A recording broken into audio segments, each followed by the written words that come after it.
Next up. Supposed to clean. Whoa. It's not just, it doesn't evaporate. Next up at UFC Vegas 100, we got Melissa Mullins taking on Klaudia Sygula. Melissa Mullins, 6-1 in her career. 4-1 in her last 5. She is Muggins? I said Mullins. Did you call her a mudblood? Oh, what's a mudblood? Nothing. What's up with you? 6-1 in her career. Those are the people in Harry Potter that are half human, half wizards. Oh, well, there's definitely two halves. Now I going know on I there. don't have a girlfriend. There's definitely two halves. Melissa Mullins, 6-1 in her career, 4-1 in her last 5. She's coming off that TKO loss to Nora Cornole. She's taking on Klaudia Sygula, 6-1 in her career, 5-0 in her last 5. She is making her UFC debut. Melissa Mullins, powerful striker. She's an accurate striker as well. She's got the composure of somebody who's been around a lot longer than 7 professional MMA fights. Her offensive striking is clean. It can be impressive, but her head movement and striking defense kind of lacks. She does get hit a good amount. She'll work in the clinch or at range, and she can grapple as well. Technically speaking, she is literally a BJJ world champion. What that world tournament was and the credentials, I don't know.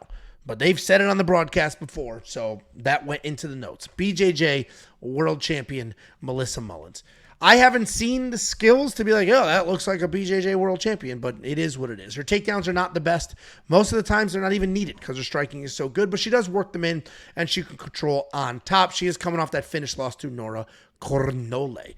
She's taking on Klaudia Sygula. I think it's Segula. Anyway, powerful striker on her side as well. Beautiful. She is pretty. God, she's beautiful. She just, I look at her and I could see marrying her.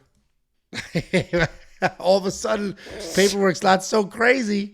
Klaudia Sygula is a powerful striker who is not afraid to engage. She prefers to dance around. Then she'll find the clinch. She'll throw uppercuts. She'll throw knees. She's got heavy hands, good volume. She can grapple as well, but the wrestling is not very good. Her get-up game is also not very good, so she'll just hang out looking for submissions that may or may not be there. So I got to go Melissa Mullins here. Minus 235 seems like a stretch for somebody who was just finished in the UFC, but she's going to be the better grappler. She's got a ton of power striking. If she can't get the takedowns and she ends up in the clinch and she's just being held against the cage, then Klaudia can steal some minutes. I know. Klaudia with a K is throwing everything up. Melissa's going to be the pick. I think she's going to be too strong, too physical. She hits just as hard, and she will have the wrestling as a backup plan. So Melissa Mullins is the pick. What do you think, Jakey boy? Guys, I know that you probably have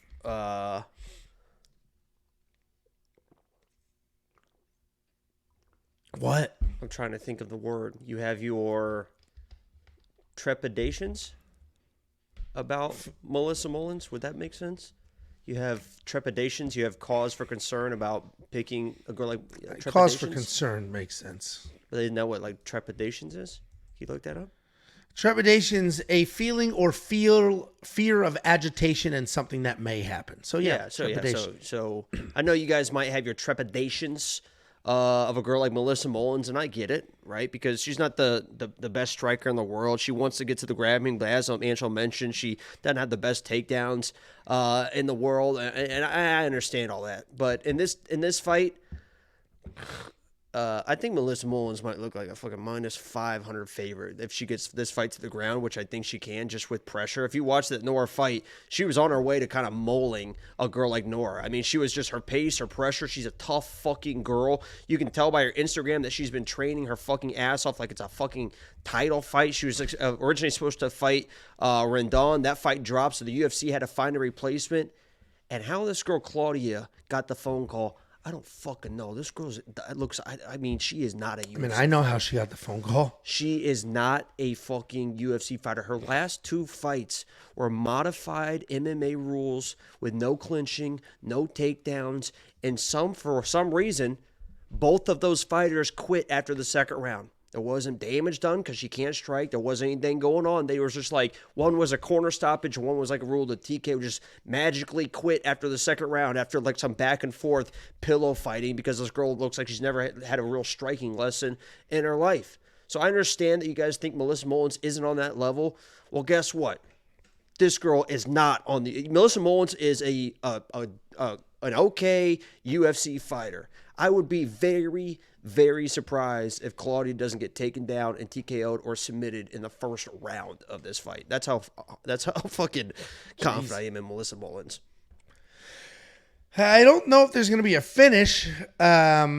She'll easily submit her if she gets her to the ground.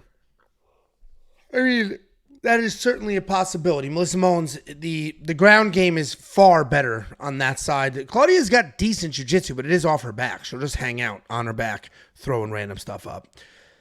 We are both on the Mullins side. Jacob a little farther on that side of the spectrum than I am. $8,800 in DraftKings Fantasy.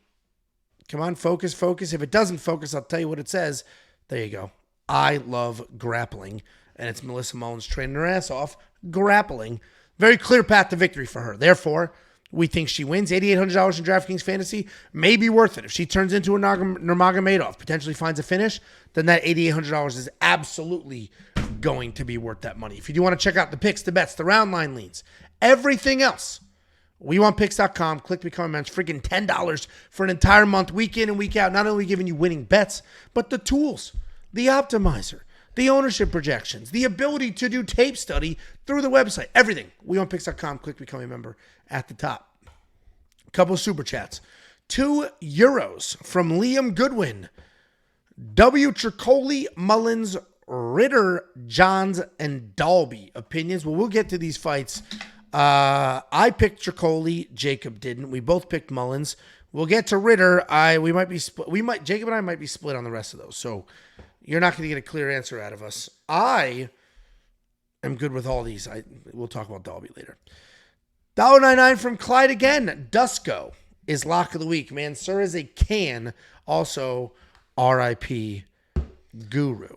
I guess he hasn't uploaded in a few days, so people are going crazy. Yeah, and Dusko's not lock of the week. And somebody said, what if Melissa doesn't get the takedowns? I don't think it's going to fucking matter. I mean, she hits hard as hell. She was bullying Nora. Nora literally was like running away. She was so tired in the second round of that fight, and then found that weird knee. She can just bully. I mean, I think she can just bully this girl. This girl doesn't know what she's doing. Yeah, I mean, this guy, MMA Ricky, said, look up Claudia's Tapology. She fought a 12-year-old girl named Zoya. Well, we'll see what happens.